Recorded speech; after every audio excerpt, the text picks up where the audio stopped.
It's the Cardiff City phone in. Welcome once again to another week. I've been away for a couple of weeks, so thank you to Nige right in front of us for hosting last week, and also to Steve Wiggy Wiggins for stepping in.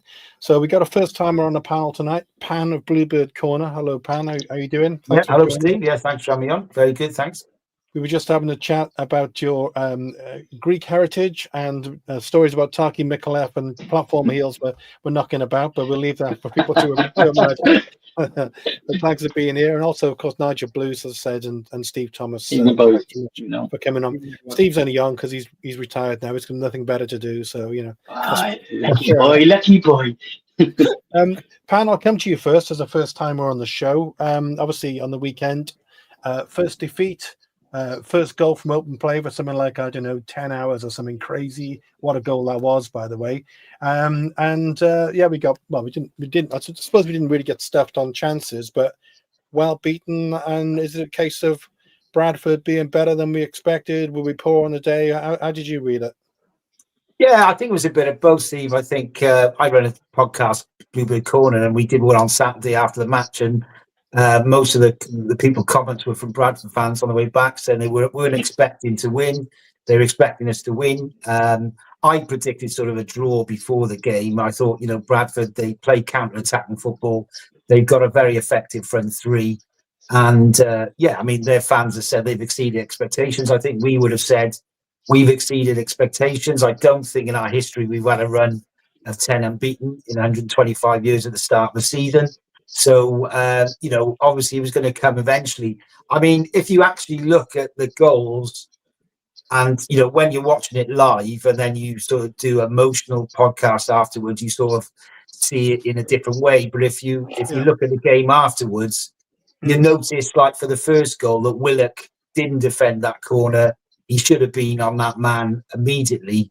And that was his mistake. I mean, obviously it was a great finish. I mean, you can't knock the guy. A Bradford fan said to me, that guy Lee, if he'd done that 100 times, he'd only get it. He'd miss 99. So it is what it is, and it happens. I mean, the second goal, obviously Osho, massive mistake. He was out of position in the first place. He should have kept his position instead of going forward to the midfielder, and then he had to track back. And obviously he made that huge mistake. And the third one, Willock was out of position again, didn't track back. A little lazy, I would have said, and obviously Bradford deserved the win. They were better than us on the day.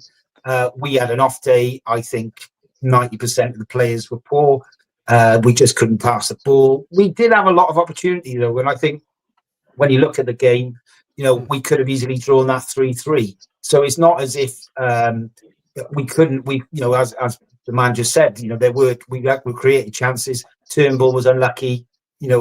And there was other opportunities. So, I was disappointed. I think most City fans were. We were hoping for a positive result, but credit to Bradford City. They did a job on us. They played counter-attacking football, and they deserved the win. Yeah, that's fair enough. Steve, so Bradford, if I remember, I think that the season before they went down, they've come straight back up. They're one of these sides. They're on a bit of a roll. Once you get a bit of a winning spirit going on, they looked fairly decent. They look, like that, they could even cut it in the league above if they continue to do well. So would you agree largely with Pan's summary there? Was that they played extremely well? Maybe they sussed us. What do you think? Yeah, I think so. I think that is a concern. First of all, I agree with everything you said there, Pan. Absolutely spot on analysis. The goals were very disappointing. Again, as you say, the player on the edge of the box was not closed down for the first goal. Osho was out of position and dived in for the second. And clearly, it was the mistake for the third as well. But I think that the big test now is how we react to it. We got the cup game tomorrow night, and then I think it's a massive game at Wigan on Saturday. We're going to have had a few disappointing results this season. We were never going to win every game. There was always going to be a game like that. And a lot of people are looking at the parallels to 82-3 and the team that went up that season. But saying how fantastically well we played. What a lot of people seem to be forgetting, of course, yes, we lost the first game at home to Wrexham that season, didn't lose a game at home after that. We then went to Millwall on a Sunday afternoon, won 4-0. I was there, still locked in the ground an hour after the game for my safety.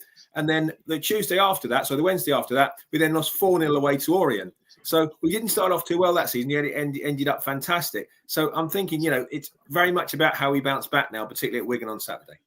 Is the 82-83 thing, is that also to do with the kind of the size of the squad as well? Because is that part of it? We've got a pretty small squad now, haven't we?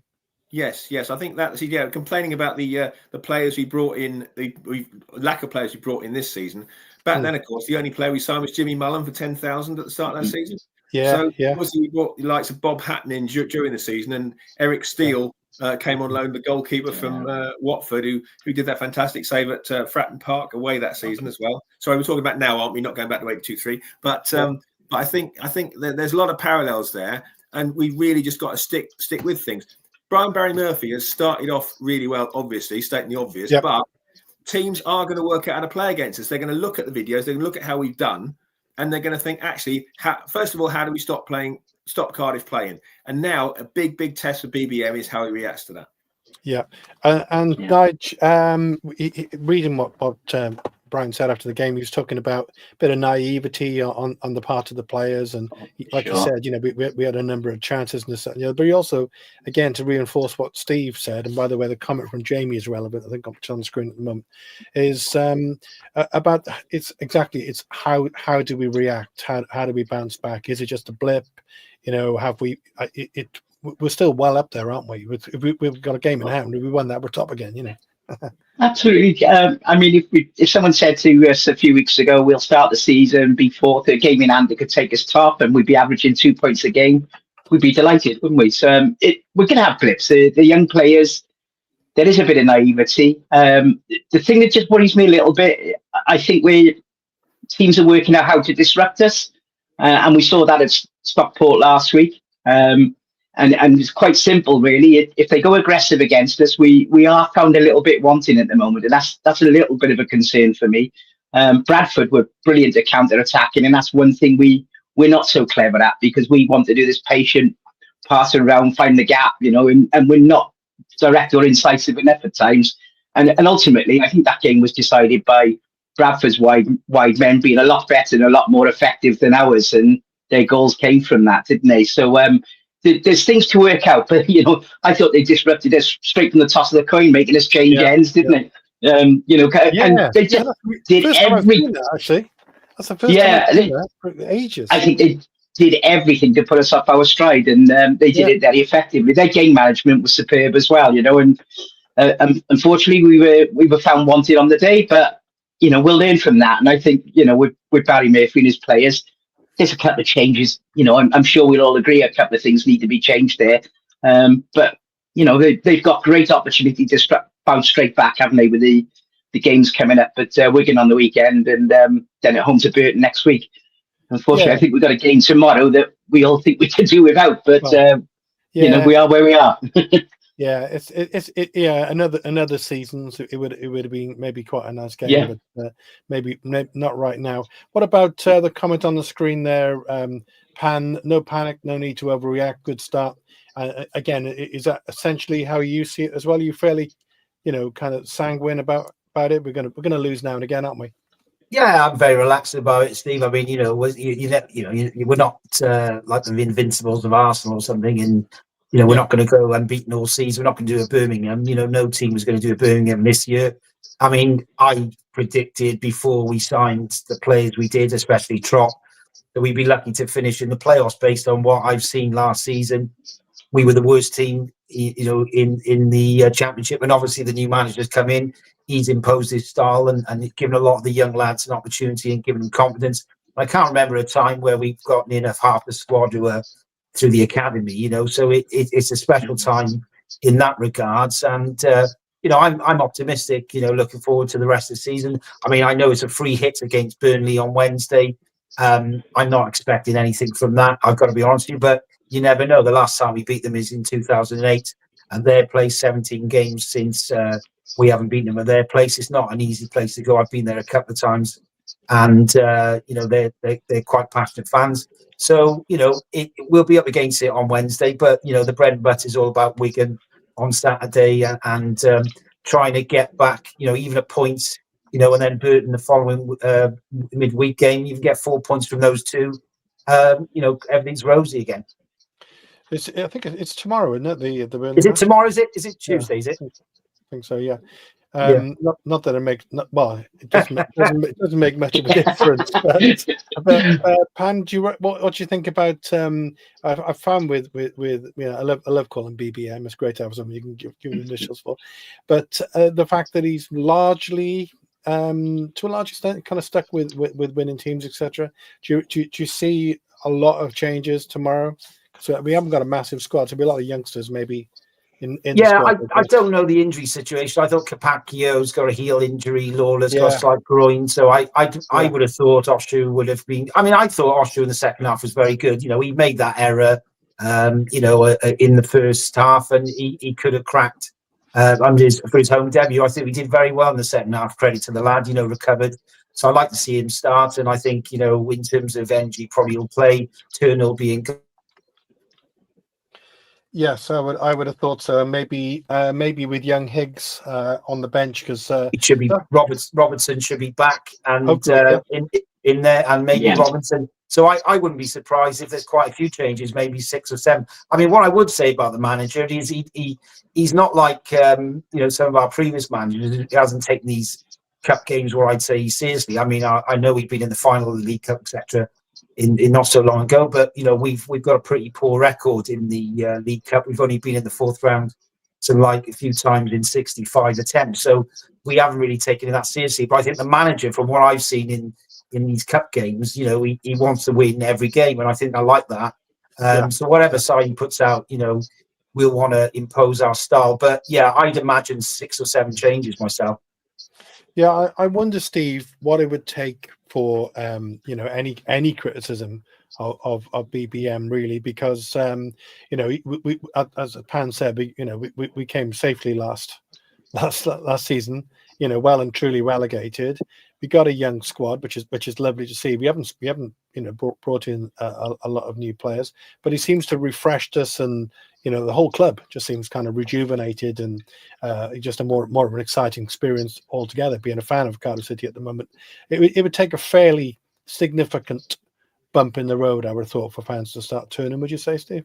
I agree. I've been very impressed with him so far. He's been an absolute breath of fresh air. Obviously, there's things to work on in the side, and it's a good idea to bring in, I think, the younger players at this level, rather than last season. As you said, we finished bottom of the league last season, so I think an overhaul was more than justified. One slight concern I've got about BBM, and one of my friends pointed this out, the amount of penalties we've conceded this season so far. 3 already. Yeah. It's a bit of a concern, isn't it? I mean, Turner made a fantastic save in the one in the League Cup, but I think we've had the obviously Peterborough was our first goal let in, and then Stockport, and then on Saturday. So we've had 3 penalties in the league games, one in the League Cup. So I think perhaps we need to look at what we're doing in the penalty area. Trott's impressed me so far. Perhaps didn't have, well, I wouldn't like to criticise. Didn't have much chance, really, did he, against those goals? Really, no, that's right. But he does take years off me, putting my heart in my mouth. The way he does Cruyff turns and people in his own penalty area. I wish he wouldn't do that. But I think go back to your question, Steve. We cannot be turning on BBM after one defeat. If we just said at the start of the season, let's pick up on what Nigel said earlier on as well. If we'd have started off, if we'd have said at the start of the season, first 8 games, we'll win 5, draw 3, and lose 1, we'd be happy with that, wouldn't we? What about the comment from Martin, Steve? Hi, Martin. Bradford first to every second and third ball. I think that's fairly, you know, hard to deny. Great team ethic, and the point that hopefully our youngsters and inexperienced at this level coach will learn from this game more than all previous games, because he made that point, didn't he, Brian, after the game, that the players will learn more from this, and again alluding to some naivety, you know. He did. That's a very good point. But I'd just like to go back to the Port Vale game as well. He made a similar comment after that, because we were bullied in midfield. We didn't really react to the way Port Vale were containing us and stop doing it. He said he would take action against that, and he demonstrably did, because of the run we proceeded to go on after that. I have every confidence that BBM will BBM will put into the younger players the ethics that they need to work out how we went wrong and how we can counteract the way Bradford played against. I think actually Bradford maybe, having just been promoted, be on a bit of a honeymoon period at the moment. Some teams will come up and they will do quite well to start off with, and then they in turn will get found out as we go along. Obviously, we didn't find them out last Saturday, but hopefully going forward we can learn from every game. As I think, remember the first game that Hassan Hootel was in charge of Southampton was away at Cardiff City, and he made a fantastic comment at the end of the match. He said, "We win or we learn." Nice, yeah. You should be. That's good. I should be on the wall in the dressing room there, Steve. Nigel, a comment from Mark Cox. It's an interesting one, really, because I think a few players need a bit of a rest. Ashford and Wintle, for example. The trouble is, if Capaccio is having a scan at the moment, isn't he? And obviously Lawler, who I thought we really missed, by the way, in the weekend, which is amazing. For a 18-year-old kid, I think we missed him. So we haven't got, we really don't have that many. If we look at it, we look at it's like more or less 21 players really, and some kids. So you got a full squad and like 2 or 3 who don't get in, So it's a bit does that concern you at all, or is it absolutely. And also the way he plays the game, it's high intensity football, isn't it? Closing, pressing, and I think when we were last time I was on you, I said we got these 6 games in 18 days, so that's going to be quite telling on the squad. And Lawler was I agree, was a big miss. But it did surprise me because he missed the last league game, and then he made him start at Exeter, and then sort of aggravated an existing injury. And then, of course, we missed him on the weekend. So hopefully that's nothing too serious. But, with perfect hindsight, he probably should never have played at Exeter. And with he and Ashford is, he's learning, isn't he? And I don't know it just doesn't seem right this season to me. I don't know if he's entirely focused because he's making a lot of errors, I think, in his game. He's not closing and quite doing the sort of work that he's renowned for. He will come good again. But I was surprised that after he had the red card last Tuesday, for example, and clearly showed he was a frustrated player, that he started again on Saturday, whereas Isaac Davis to me, looks like he's ready to go. And I think he will start this weekend. But, there is a problem there. Hopefully Alex Robertson coming back in will add to our midfield. But I think one of the key things, and I always felt this before we started the season, we didn't have enough know-how and enough experience, particularly in that midfield area.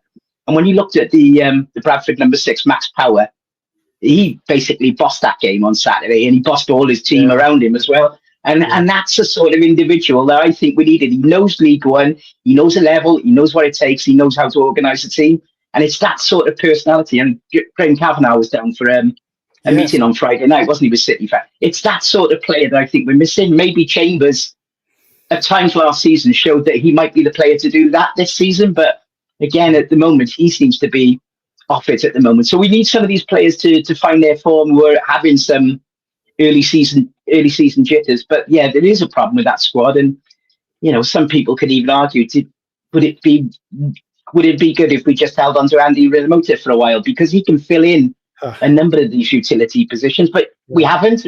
We are where we are, and we just got to get on with it. But we are a bit light, particularly with these injuries that are racking up at the moment. Yeah, except the Andy Remoter is a good, interesting comment, Nigel, because if you look at the Jack Alnwick, he can't get a game for he can't get a game for even if it was a reserve side, he just can't get a look in, and any kind of experience and old heads. Chambers is on the bench, doesn't even get on. He's the captain. I like the belief in young players. But I was kind of surprised that Chambers didn't get a look in actually on the weekend in the circumstances. Were you? Yeah, I think in the midfield area, there's a strong argument for him, because never again at centre back, please, because he's tried to a number of times and it's just never worked for him. And I think we've got 3 good centre backs now. Osho, I thought take the penalty out of it, I thought he had a really good and promising debut. And you can almost see, unfortunately for Fish, he might be the player who makes way, and it's going to be an Osho Lawler partnership going forward, or at least initially. And they're both technically very good players as well as, but he adds that extra bit of height, doesn't he? And know-how. And it was one spell in the second half where he brought the ball out sort of 60, 70 yards downfield. There wasn't enough going on in front of him. So he's very capable on the ball as well. And that's the sort of player we need. And he's probably got that bit more experience and know-how we need. But yeah, Chambers, we really need to see a bit more from him. And it might well be helping out in that midfield area. But I think a key for us is Alex Robertson coming back into it. As long as he wants it, he's exactly the sort of personality that can really give us some more aggression in that centre back. Because that's where we lost the battle, didn't it? In that midfield area on Saturday, Ryan Wintle was completely out of it, really, with the players around. Yeah. He's had a good season so far. So very good. Yeah. Halftime Oranges. Well done, and a great name, by the way. Great though. Yeah. Excited one for you, Pan. Excited with all the youngsters signing long-term deals because we waited for a bus, and then two came along at once today. With Capaccio, and then I was delighted, by the way, personally, see Isaac Davis also putting pen to paper on a longer deal. So again, it looks like that's a strategy going forward. And as the post there, Pan, about isn't it great that we got these youngsters to choose from with more coming through? It's quite an exciting time to be a City fan. Yeah, I think, like I said, as fans who've been down the City 45, 50 years, we've had some great players come through the ranks, and we want to see local lads, play for Cardiff City. So this, as I said, this a moment in our history is a special one for seeing all these youngsters finally coming through. And I think we've been going on about the academy for many years now, haven't we? About not bringing through players, our rivals, the Jacks, or were our rivals, the Jacks down the road. They brought through plenty of players over the last few years, and we haven't been doing that. So I think it's really encouraging. I think it's great to see the youngsters playing. I do think we missed a trick with in the transfer window. I think we should have brought in a left back, to give competition to Bacon. I do like Louis Giles, but I don't think he's ready. And I think that would have been a good move for us. But yeah, it's exciting. I liked Isaac Davis. I thought he made a big difference when he came on Saturday. And I think as regards to Ashford, Steve, Nigel's mentioned that he's been a bit off form. But as I said, there's so many youngsters. Is it Marfico? That I really like him. I really like that lad as a six. I love his personality, his enthusiasm. I think City fans really like him. I think he was hung out to dry a little bit when he was left back, wasn't he? Yeah, and that's what I was trying to say. When you need a cover, the poor lad tried his best. You could see he was out of position a lot, he tried his best. But overall, I'm really, really excited. And I was really surprised a little bit. I didn't think Matthew Turner, the goalkeeper, was ready. And what I've seen of him, I've been really impressed. And he could well be a future Wales number one. So I'll ask you firstly: does anyone know? Has anyone heard? Has Perry Ng picked up an injury? Is he injured at the moment? Anyone know? No, I haven't heard about that. Not aware of anything. But the Jack Alnwick thing's an interesting one, Pan, as well, isn't it? Because he was captain for a while last season at a higher level. He's an experienced keeper, and I think he's the representative for the Disabled Fans Association at the club, which is you don't give it to somebody unless you kind of got some respect for them, I suppose. Really, it's quite a prestigious role.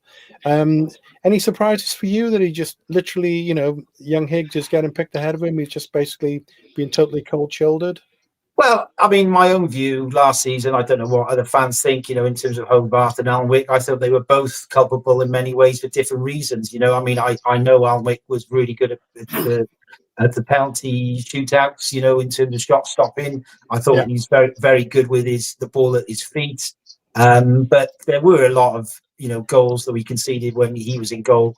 I thought he was culpable, and his history, his backstory, playing in Scottish football and stuff not big clubs. I mean, he's a decent keeper, but I mean, I think I was more surprised about Turner's performance. I was surprised that he came in and was ahead of Alnwick, you're right in that respect. But what I've seen of Turner, I think the manager's totally right to have him as the number two. He's done a really good job for us. I haven't seen anything from the times I've seen him play for us that would warrant to say that he's not our number 2. So, credit to the manager for giving him the opportunity and instilling that confidence, because let's be honest, the manager has made a huge difference to players like Willock. I don't like to say the word that he was useless last season, but like a lot of players last year, they didn't deliver. They were disappointing, and the manager has coached some of these players and given them the confidence to actually move ahead. And Ruben Colwell has improved by 25-30%. He couldn't head a ball last season. He's competing for balls in the air. He's winning that headers. He's grown.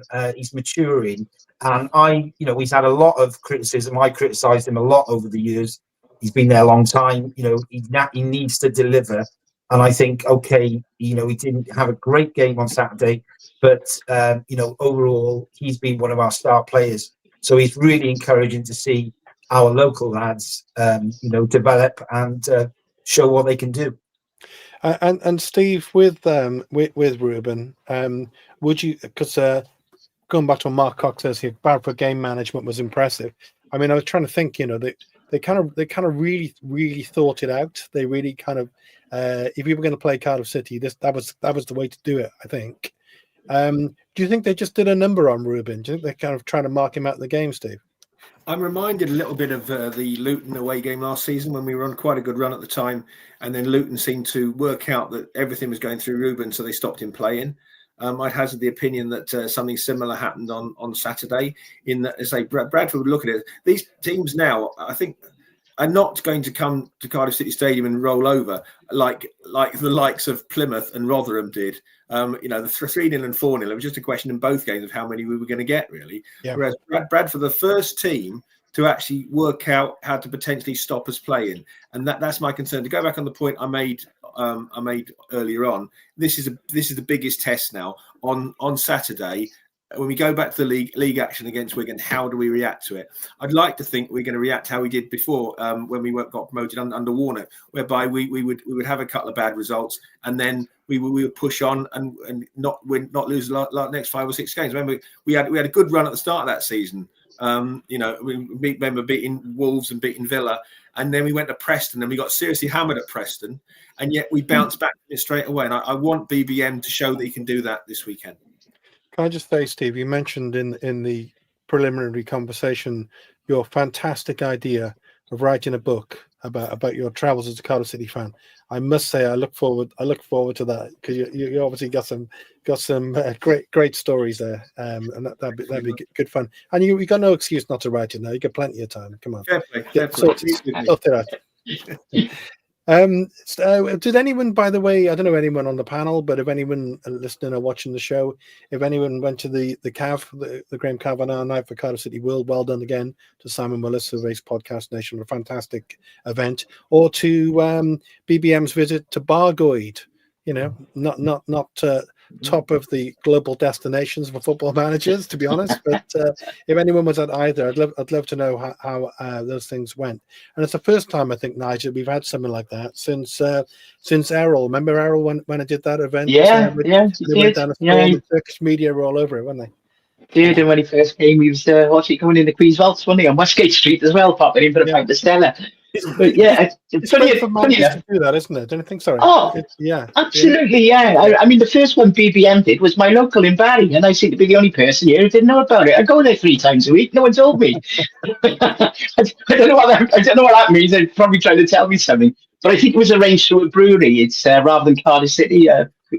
Molson Coors Brewery arranged these visits. So did they manage to organise an event in a brewery? Yeah, apparently. But yeah, if it's Coors Brewery, I'm glad I missed it. But no, they're great things to do, and I think it's a good thing that BBM is engaging with the fans, isn't he? And that's when we see a united club. We've had a divided fan base for a number of years, and there's still elements of that at times, but hopefully we are coming together now. And BBM and the players, there's a connection between us and them again, which obviously has not been there the last season or two. So these are good times. This is what it is about, and this is when we feel most engaged and connected with Cardiff. So it's obviously about results and league position. But if you feel that you've got some affinity with the players you're seeing on the pitch and the manager and his approach, it does make a world of difference, doesn't it? It makes, hopefully it's a sign of better things to come as well. And of course, the first game of the season, the Peterborough match, that was when the big call was made by Turner. That was the big surprise. But also, that was the day that Dalman put that. The comment was disseminated in the press, wasn't it? About this takeover, a lot of nonsense. There's nothing happening, etc. And again, there's kind of it almost kind of rubbishes the idea of a takeover. And when you're thinking of like Gareth Bale and big names involved, do you still think there's any possibility that is that why Vincent's coming back over, or what's going on there, Nige? I personally believe there have been. Start a rumor. Yeah, no, I personally believe there have been talks. I personally believe that Delman's only given you that much of the truth that what has been going on behind the scenes and everything. But what I always did feel was, even if there was a genuine bid and the club were willing to engage, it would take all season to sort it out anyway, and probably for the Salah trial to be out the way. But I think ultimately Tan is quite happy to give it a one-season shot in League One and see what happens, because he knows the value of this club at the moment effectively is rock bottom after finishing bottom of the Championship. If he can get them back up in one season, his value increases by millions, doesn't it? So I never thought, for a buyer, it might have been the right time to make a bid for the club, but for the seller, it certainly wasn't. And, I think that's what it probably raise its head again next summer, I think, whichever way it goes, whether we get promoted or not. But I don't think it's going to go away, because let's face it, Tan's not getting any younger.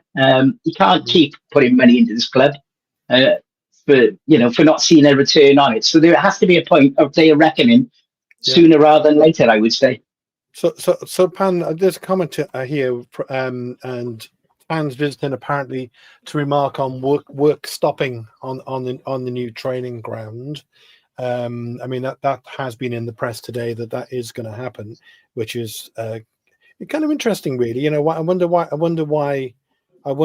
would happen, and that in my paranoid head made me think, maybe there is something going on. Going back to what Nige said, and Vincent Tan in particular, is who's obviously, a lot of people have been saying quite praiseworthy things about him, more praiseworthy things about him recently, with the club doing well.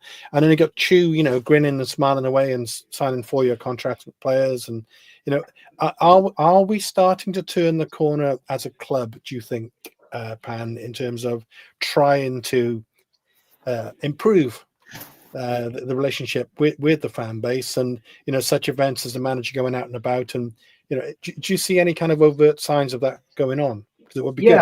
I think we're definitely going in the right direction, Steve, but it's taken so many years of mistakes. I mean, as I said, we don't want to be looking back too much in terms of all the mistakes that Tan's made, and he's readily admitted he's made mistakes. He keeps on going on about Cornelius and all that kind of nonsense, but he forgets about all the signings that were made by the manager who, did really well and got us in the Premier League, and forgets about the money that comes in from, these players who are signed to get there in the first place. So you can look at both sides. Not every signing works, and that's football. I think that, that was something that I didn't agree with. But yeah, I think, Tan's been looking to sell for a number of years. I think he's just at the right moment. I agree with Nigel. I think, obviously he's not going to sell this season. They may well be in negotiations. I was really surprised with the Gareth Bale thing. I mean, what was it? An interview, what it was, a red carpet event, and saying that, made a bid. But the whole thing was not done professionally. It wasn't done with the correct due diligence in terms of, a written bid, as far as we're aware, in terms of all the accountants, the money was there. So I was really surprised. It was a bit naive from Bale, and I don't know who was involved in that as well behind the scenes. But I think Tan, the Tan out brigade have all gone quiet, haven't they? Because we're doing really well. But I mean, let's be honest, I'm really encouraged by seeing all these youngsters. We're playing generally very good football. I'm enjoying going down the city. Hopefully we can attract new fans to the club. And I think, Tan's been there a long, long time, so I think a lot of City fans are set in their ways in terms of their views of him.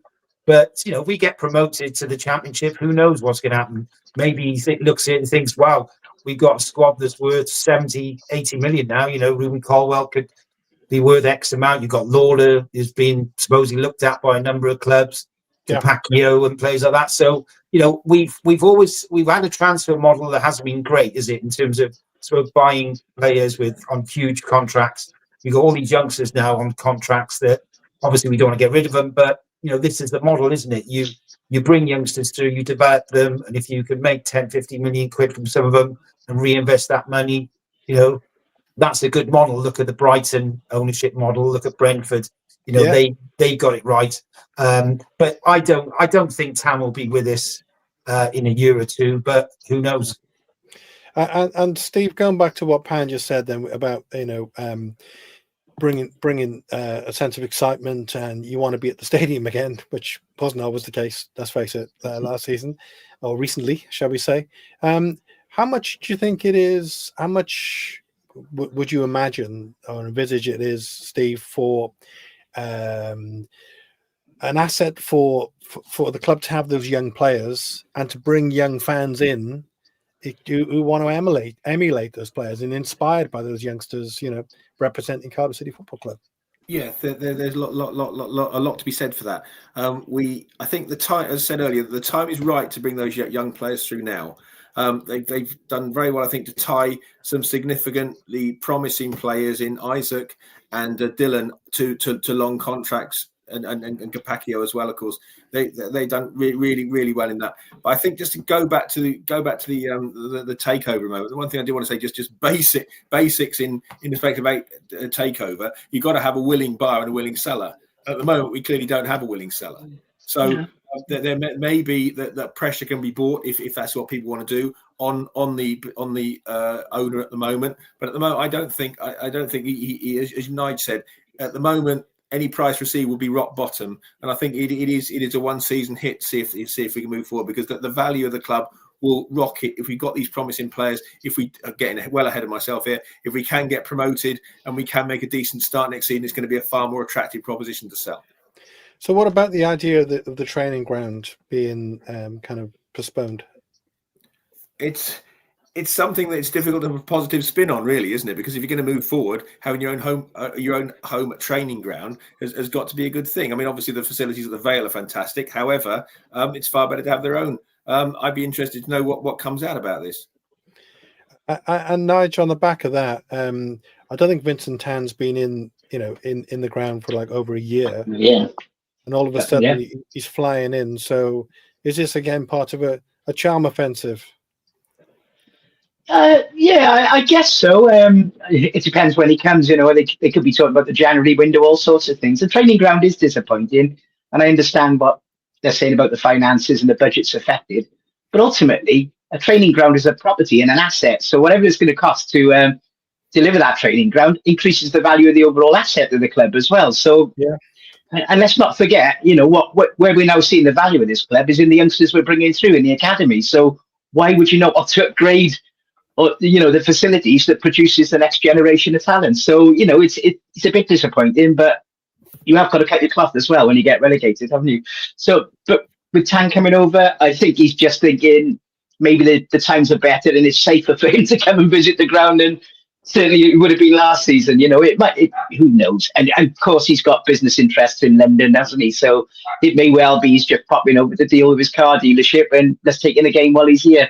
The trouble with Vincent Tan is when he comes to Cardiff, he gives a little wave and a little chat to Rob Phillips, says a few paragraphs for the papers, and that's it, isn't it? We don't get engagement with him, but hey ho, that's the only we got. He puts in the money, but we don't get that involvement with him, unfortunately, that you would like to have as supporters of a club where, ultimately we all got our differences with him, we all got our disagreements, and we, think the thing he did with the Red, I think is the worst thing that ever happened to Cardiff City in my lifetime.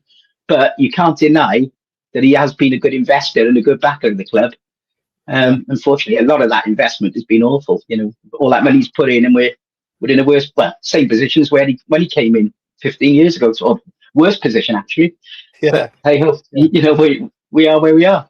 Yeah, I mean, it's an interesting talking point, and he's probably one of the more controversial figures probably in British football, actually. So he gets people talking about the club. So so Steve Wiggy Wiggins has been in touch, and I'll give you a couple of clues to where we're going with this now.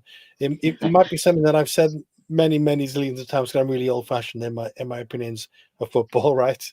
So it's the comment from Steve. Would three at the back be better, especially at home with maybe Fischl, Lawler, and Osho? Because again, I'm a bit of a fan of that kind of thing. I like the idea of left footers on the left and right footers on the right and all the rest of it, and playing the two strikers. Because we were kind of more threatening. I know we were chasing it on the weekend, but Robinson with Salah up front, any mileage in that, Nigel? Yeah, when I looked at the last sort of 15, 20 minutes on Saturday, we got that goal back. And I just felt we were going to actually pull it back to 3-3. Unfortunately, they snuffed us again after that, didn't they? But you just had that feeling, didn't you, when we got that goal back? But when you look at that, the players we finished on the pitch with up front, Robinson, Saleh, Isaac Davis, Kellyman, he's only showing touches and he's getting some form of fitness at the moment. But there's something exciting there with him. There's not many League One teams that are going to, obviously Rubin as well. Very few league teams are going to handle that sort of 5 or 6 attacking talents there. And if you base your game on them alone, we're strong enough defensively, it would seem, despite the blips at the weekend. Yeah. There really is something to go at. I think the problem for me at the moment is that we do struggle to find a cutting edge. I think that Salek is starting to lose a little bit of form to go with his confidence, because he's still not getting the service that he needs. It's staggering that he was getting better service in the Championship when we were finishing top of the table, and he's in League One when we're at the top. It's just not happening for him at the moment.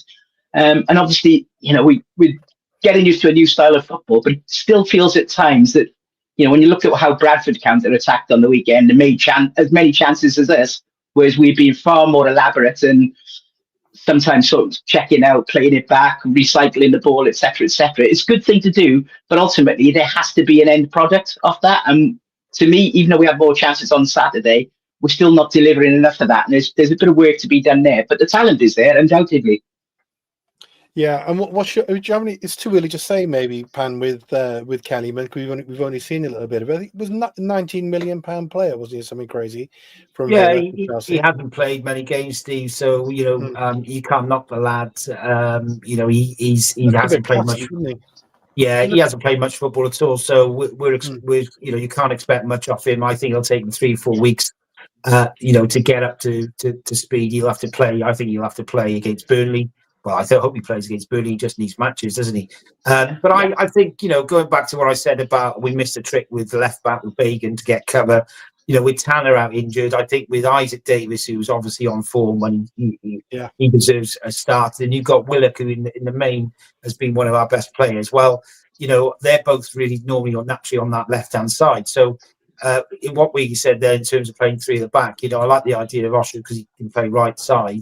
And Lawler and Fish, I like that. And then you play 3-4-3. Well, you'd have Isaac Davis. Normally, you'd have Isaac Davis, Robinson, if you're going to go down the route of Bradford and try to emulate it. But then you're struggling on the right because Kellyman's not up to speed and Ashford's out of form.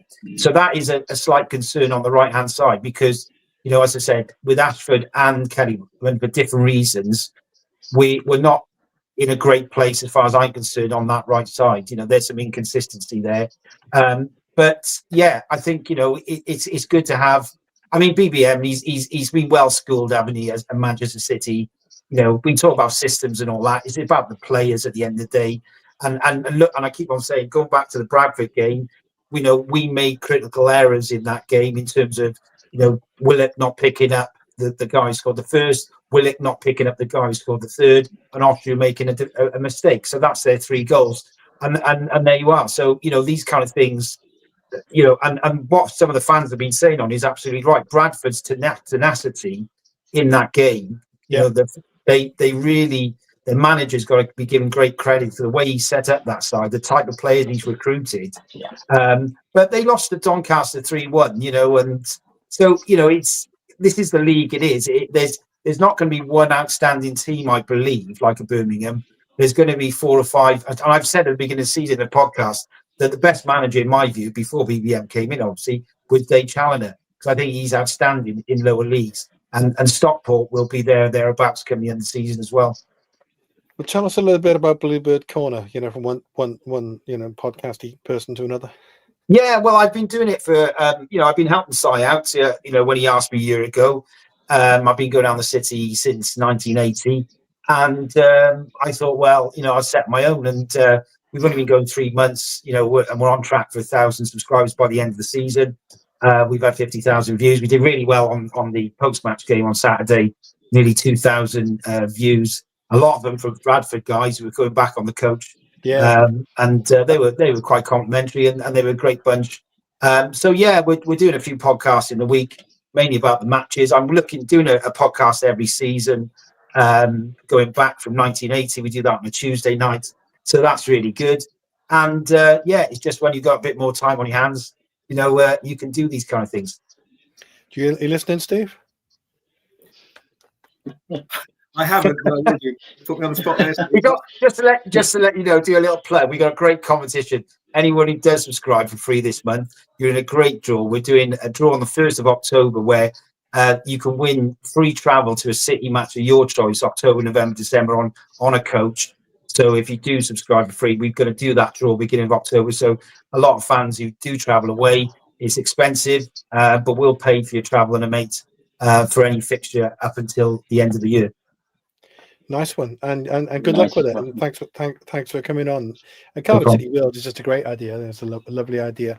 We got an idea for the team for tomorrow, Steve, for Burnley from Jamie, which I pretty well almost exactly what I would go with. Actually, I'll just put that on the screen for now. And then I'll go for a comment from Jeff, our Irish inverted commas correspondent in a minute, which will also be, as usual, quite interesting. So Jamie suggesting Turner in goals, Giles, Chambers, we're paying him a fair bit of money as a player. Osho, NG of Fittle has conflicting comments about him in the chat as well. Mafiko, Robertson, Perrott, interesting. Kellyman, I'll go with, I'm going to go with Nyakuwa. I'm not sure that's the right pronunciation. I think he's probably, it might be different to that, being African descent, I think. And Robinson, so that's not a bad lineup. Do you think that's going to be there or thereabouts, Steve, would you say? I do, but I think a lot of it has got to be horses for courses. We have to look at Burnley and what they're likely to do tomorrow. I'm reminded of the comments by the Swindon manager Holloway after about how first of all we set up against them, in which he wasn't expecting, and then when they made changes, BBM made changes to counteract that. And I think he said that it was one of the best first half performances he's seen against a team that he's managed ever. So I think again, Jamie's spot on. Great seeing Jamie at just about every away game I go to. I think, but I think we've got to make sure we're set up right for the team we're playing against. We don't want to be 5-10 minutes in and work out that actually we shouldn't have been picking this team because of what Burnley have been doing. Yeah. And on the subject of Ian Holloway, I know that again, there's you like him or you don't like him. He's like Marmite, isn't he? But when I was covering the games at Ninian years ago, he came in as the away manager for some team, and it's the only time I've ever seen the press, who are a miserable bunch at the best of times, laughing their heads off and giving them a round of applause at the end of a press conference, just literally for being funny. But it's not everything being funny, but he has that kind of talent. So the comment from Jeff, which I'll go, Jeff Dela Cruz. Nige, Bradford have the highest player age average in the league. He thinks the difference made when NG came on was marked, and it was too late to bring Chambers on at 3-0 because some City fans will destroy him. Do you think is there an anti-Chambers thing going on? And any comments on the fact that they have that more mature age set? Yeah, well, I think good luck to Bradford. Like I said, I think Graham Alexander, their manager, is a really good manager. He's up there with the best in the lower two divisions, undoubtedly. And certainly, the way he set them up and everything at the weekend, they just did a great job on us, didn't they? I've always believed, and I've said it for all summer long, we should have brought in someone with League One know-how and experience, just to complement these youngsters. They're going to lose form over the season. They're going to come have, we're seeing it with Keane Ashford more than most players at the moment. Chambers has been particularly disappointing, hasn't he? Because as your captain and your player who's been there, seen it all, come to us from a Premier League club, England international, highest wage earner by far at the club. You are expecting to see a lot more from him than he's been given to us. And to me, it felt like, I don't think we expected to have him here this season. I think in the ideal world, he would have been offloaded and taken off the wage book as well. But he is here. And as he is, and as the players have now voted him captain, you do need him to show those leadership qualities. And he's been a little bit short on that. He's been found wanting, hasn't he? It's disappointing that he's just not working out what he's tried as centre-back. A player of his ability and experience should be better. But, there is definitely a place for him in the middle of that park. In those sort of games, when we're under the cosh and we're being overrun, you do need someone like him who can put a foot on the ball, control it, look at, get others playing around him. But he's got to really pick up his performance levels. They've just not been there this season, as far as I'm concerned. Yeah, I mean, I suppose he could argue maybe he's not getting enough game time, so he's not able to kind of establish himself. But when he has been in there, he hasn't blown us away, has he? There's a great comment here from Jamie. I know you like this one, Nige. So it's a classic Cardiff City phone and comment. We need a Cav. Sign him up. His hair's still the same color. We won't know the difference. Yeah, same color as mine. Got to be good, doesn't it? Yours, Steve. We're all good. No, but. Precisely, I just think that they did need that bit of know-how and experience. And like I said earlier, he looked at that Max Power, the job he was doing for Bradford at the weekend, and that's exactly the sort of player we're missing. Because League One, we're playing fantastic football, and it's the best football we've seen Cardiff play for years. But to do well in League One, you need more than that to your game. There are these games where you got to tough it out and battle it out, and we've shown we can do that.